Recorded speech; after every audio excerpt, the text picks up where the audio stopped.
नमस्कार दोस्तों, स्वागत है आपके अपने channel civil lab test and current jobs alert में। दोस्तों, आज की ये जो वैकेंसी है ये एयरपोर्ट अथॉरिटी ऑफ इंडिया में है। असिस्टेंट पदों के ऊपर वैकेंसी है जिसकी लास्ट डेट जो है वो 26 जनवरी है। आप उस दिन तक इसमें अप्लाई कर सकते हैं। आइए जानते हैं इसके बारे में। इसमें जो पोस्ट हैं सीनियर असिस्टेंट इलेक्ट्रॉनिक्स से होना चाहिए, इनकी वैकेंसी 14 है। सीनियर असिस्टेंट ऑपरेशंस में 2 वैकेंसी है। सीनियर असिस्टेंट अकाउंट्स में 5 वैकेंसी है और जूनियर असिस्टेंट फायर सर्विस में 43 वैकेंसी है। दोस्तों, ये जो वैकेंसी है इनका लोकेशन जो है, आपका अगर जॉब हो जाता है तो आपका जो जॉब लोकेशन होगा असम, अरुणाचल प्रदेश, मणिपुर, मेघालय, मिजोरम, नागालैंड एंड त्रिपुरा में होगा। इसकी जो एज लिमिट है मिनिमम जो है ये 18 ईयर्स का है और मैक्सिमम जो है 30 ईयर्स है। 30 दिसंबर 2023 तक आपकी जो मिनिमम एज है वो 18 होना चाहिए, मैक्सिमम 30 होना चाहिए। अपर age limit is relaxable by 5 years of SC ST, ठीक है। SC ST के लिए 5 ईयर्स का रिलैक्सेशन है और 3 years for OBC non creamy layer के लिए है और 10 साल PWD कैंडिडेट्स के लिए है, ठीक है। सैलरी क्या होगी? अगर आप सीनियर असिस्टेंट के लिए अप्लाई करते हैं और उसमें सेलेक्ट होते हैं तो 36,000 से लेके 1,10,000 रुपये आपकी सैलरी आएगी। और सीनियर असिस्टेंट अगर ऑपरेशंस में जाते हैं तो 36,000 से 1,10,000।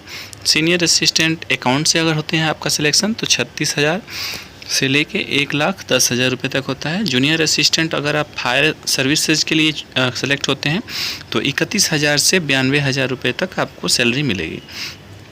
एलिजिबिलिटी क्राइटेरिया क्या है? अगर आपने जूनियर असिस्टेंट के लिए अप्लाई करते हैं तो आपका जो 10th पास होना चाहिए प्लस 3 ईयर्स का regular diploma in mechanical, automobile, fire और matric with 12th class pass होना चाहिए। वैलिड हैवी ड्राइविंग लाइसेंस होना चाहिए आपके पास, ये मैंडेटरी है। और valid medium class vehicle licence issued at least 1 year before 30/12/2023। 30/12/2023 के 1 साल पहले का आपका बना हुआ होना चाहिए मीडियम व्हीकल लाइसेंस, ठीक है। वैलिड लाइट मोटर व्हीकल, अगर आपने लाइट मोटर का लाइसेंस इशू किया है तो 2 साल पहले का होना चाहिए। जूनियर असिस्टेंट के पदों के भर्ती के लिए बैचलर डिग्री चाहिए। किसी भी फील्ड, किसी भी डिसिप्लिन में, कोई भी आपका डिपार्टमेंट हो, बैचलर डिग्री चाहिए आपको। सीनियर असिस्टेंट अगर आप इलेक्ट्रॉनिक्स के लिए अप्लाई करते हैं तो डिप्लोमा इन इलेक्ट्रॉनिक्स, आपका डिप्लोमा इलेक्ट्रॉनिक्स में होना चाहिए। टेली कम्युनिकेशन रेडियो इंजीनियरिंग, आपका डिप्लोमा होना चाहिए टेली कम्युनिकेशन रेडियो इंजीनियरिंग या इलेक्ट्रॉनिक्स में, किसी भी एक में आपका डिप्लोमा होना चाहिए और मिनिमम 2 साल का आपको एक्सपीरियंस होना चाहिए उस फील्ड का, ठीक है। सीनियर असिस्टेंट के लिए यदि आप अप्लाई करते हैं अकाउंट के लिए तो आपको बैचलर डिग्री चाहिए और BCom रहेगा तो भी चलेगा। मिनिमम 2 ईयर्स आपका रिविलियंट एक्सपीरियंस चाहिए इस फील्ड में, ठीक है। सिलेक्शन प्रोसेस आपका क्या रहेगा? सिलेक्शन प्रोसेस आपका रिटन एग्जाम होगा, कंप्यूटर बेस्ड वो एग्जाम होगा और फिजिकल आपका रहेगा, स्किल टेस्ट रहेगा, डॉक्यूमेंट वेरिफिकेशन होगा। दोस्तों, इसका मैं एप्लीकेशन फ़ी बता देता हूँ। जनरल OBC के लिए 1,000 रुपये है। SC ST PWD के लिए कोई भी फ़ी नहीं है और इसका पेमेंट जो मेथड है वो ऑनलाइन मेथड है। आप ऑनलाइन मोड में credit card, debit card, internet banking, IMPS mobile wallet से आप अप्लाई कर सकते हैं, ठीक है दोस्तों।